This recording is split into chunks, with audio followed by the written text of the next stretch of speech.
A defining vote and a defining moment for MEP Peter Liese. Earlier this year, Parliament's Environment Committee voted through amendments to legislation on Europe's CO2 emissions trading system.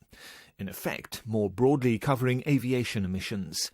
But who is it who guides laws along the obstacle-strewn pathways of parliamentary procedure?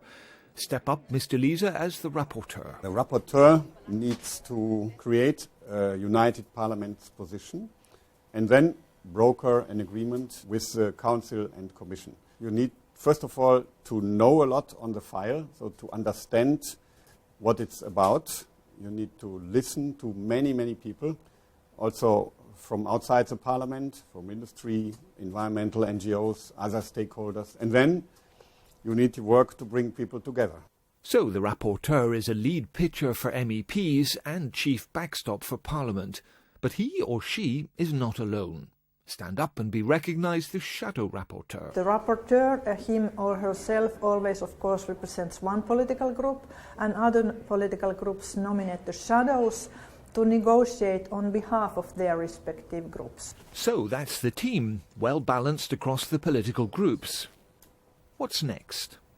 The rapporteur's raw material comes in the shape of a legislative proposal drawn up by the European Commission, a regulation or a directive. It's rarely perfect.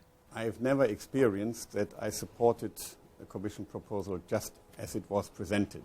We always work on amendments and the final agreement is always different.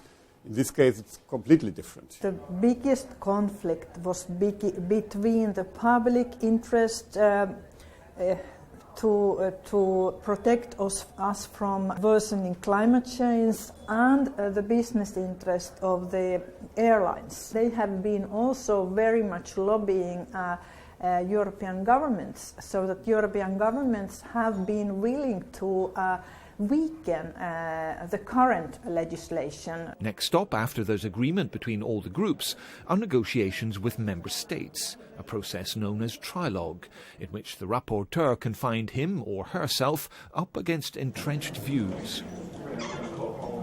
We had a very strong position from the Council, not willing to accept any movement. Of course, we couldn't accept this. We are there to negotiate and not to just accept the Council's position.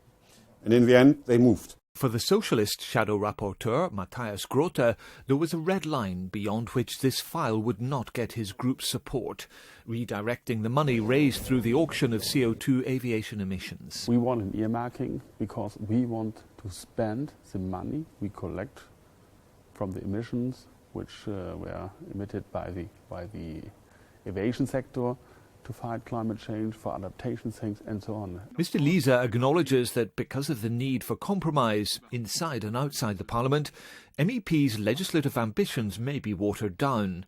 Nonetheless, he says, advances have been made step by step, and that's the way European politics work.